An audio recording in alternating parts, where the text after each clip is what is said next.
Alright, people, so I'm here with your Smackdown review. I'm sorry it's late, but I mean, I just don't have fucking time to watch this shit. I mean, WWE just throws all this content at us and expects us to watch 5, 6, 7, 8 hours of wrestling per week. It's like, wow, you know, the normal person actually has to go to fucking work, actually goes to school. You know, I go to work, I go to school, I got shit to do.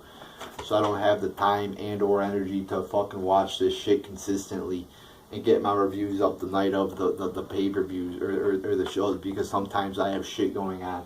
You know, what does WWE just think we should sit on our asses all the time and have time to watch this shit consistently? I mean, you know, we actually got shit to do. So let's get into this review. We have Ambrose, Cena, and Styles coming out to cut a promo to begin the show. I actually thought this was a pretty good way to start off the show. Good back and forth. I thought Ambrose had some good lines there at Cena, calling him a part-timer, saying he doesn't have what it takes anymore. So yeah, some good back and forth to start the show there. And then you get Shane coming out and just saying, "Oh, we're going to have a triple threat championship match at the next pay-per-view, and Cena's going to be in it." Now, where's the logic there? Cena just lost his last match against Styles. He's been MIA for a month, and he just gets put into a championship match for doing nothing. I mean, I think, you know, you should earn your spot in this company. But no, I mean, Cena, just because he's John fucking Cena, John Superman Cena, gets placed into this championship match like that. I mean, that's just fucking bullshit. You know, obviously Ambrose, because, you know, he gets his rematch, but why Cena? I don't understand that. At least have him fucking, like, beat somebody and then put him into the match. Oh, if you beat this guy, you're in the match. But no, he just gets put right into the match like that. Oh, because he's a 15-time champion. I mean, it's just bullshit. So, but still, nonetheless, a pretty good way to start off the show there. I thought the promo was a good promo. Then we have the Usos defeating the Hype Bros in just a waste of time. Short, boring match that was 2 minutes and 25 seconds long. A 0 out of 5 star match. It was short, it was boring, it was pointless, and it was horrible. Then we have Ziggler and The Miz cutting a promo. Ziggler comes out and he says he wants a rematch. Kind of your typical babyface heel promo. You know, the babyface, oh, you know, you cheated, whatever the fuck, I want a rematch one more time, I can beat you, And then you got the fucking Miz doing, you know, I'm kind of liking the Miz character more now that they're moving more away from the whole Hollywood shit. I mean, they still got it with the whole red carpet and shit, but I mean, they gotta move, you know, if they moved away from that more, I think this gimmick would just keep getting better and better, because the whole Hollywood gimmick, the movie star gimmick is stupid, because he's not a legitimate movie star. You know, I mean, it would work with The Rock, since he's been in, you know, actually relevant movies. But I mean, the Miz, just don't do it. I mean, you could just have him be a cocky, arrogant heel, a cocky, arrogant asshole. I mean, that's fine. But this whole movie star thing is just over the top, and it's just, I don't think it would work. But anyway, this promo, like I said, pretty ordinary, pretty generic. So Ziggler wants a rematch. Then you get Bryan coming out there, and and then you get Bryan and Miz getting in an argument, and Miz is like, "I want a new contract. I want a new contract." And Miz is like, "There's nothing you can do about it." And then, you know, I'm thinking, you know, well, you could take away the belt from him. He's like, "I'm not going to defend the belt unless you give me a new contract." And he's like, "There's nothing you could do about it." I'm thinking, well, Bryan, you could fucking take away the belt from him. I mean, you're the fucking GM or whatever the fuck you're called. So that's another thing where it's just illogical. It doesn't make any sense. You know, same thing with the beginning of the show. Cena just put right into the championship match. Doesn't do anything. He lost his last match. Has been MIA for the last month. Oh, but he just gets put right into the championship match. So that's two illogical things already in the first 3 segments.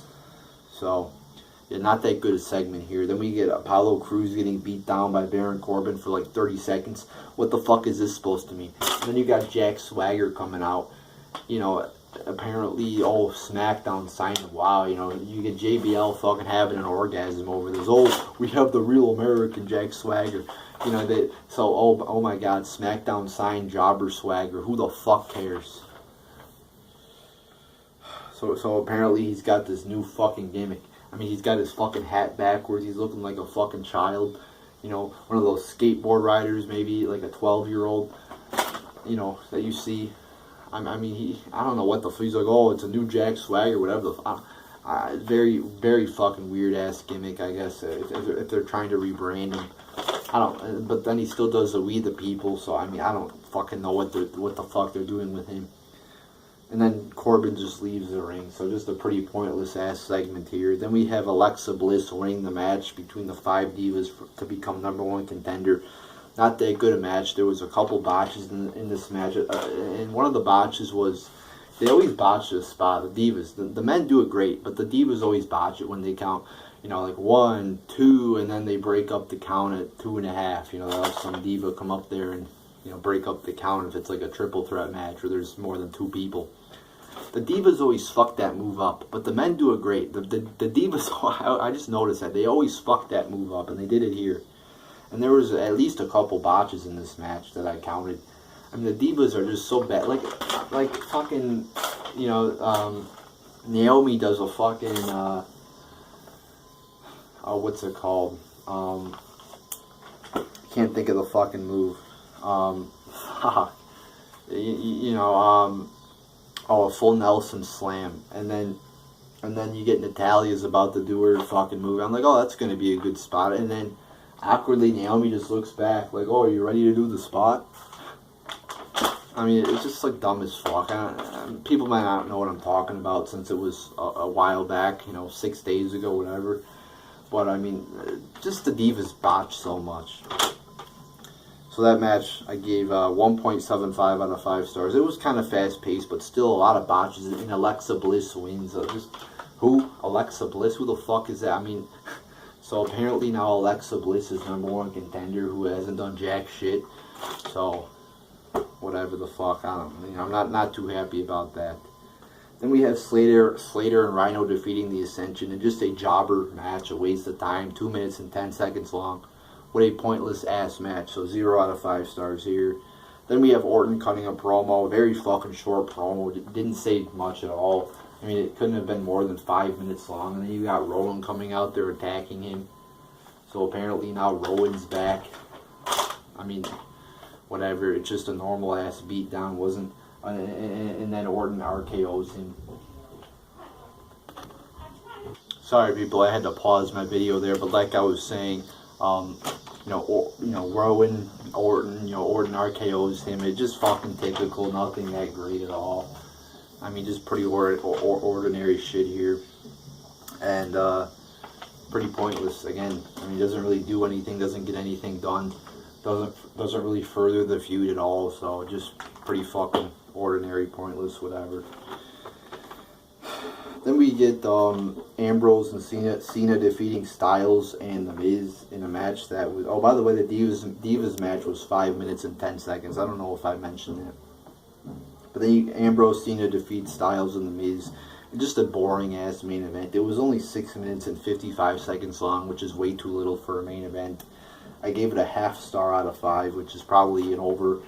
Probably deserves 0, but I don't know why. But I gave it a half star out of 5. I mean... Just having a tag match is probably a bad idea to begin with, because every fucking tag match in this company seems to suck cock. And then you got so the match is over, and then Ambrose attacks Cena afterwards, gives him the dirty deeds or whatever the fuck it's called, and again, pretty ordinary ending, pretty ordinary match. And overall, the show only had 16 minutes and 40 seconds of wrestling. I mean, that is so fucking short, people. The shortest match was 2 minutes and 10 seconds. The longest match was 6 minutes and 55 seconds. You had 4.2 minutes per match. Think how short that is. 4.2 minutes per match. See, this is why the fucking product sucks. Is because of this. You can't have a great match or a good match if you only are giving them 4.2 minutes per match. And then you had 2 matches, 0 out of 5, 0 to 5 minutes, 2 matches. 5 to 10 minutes, also 2 matches. So, only 4 matches on this show.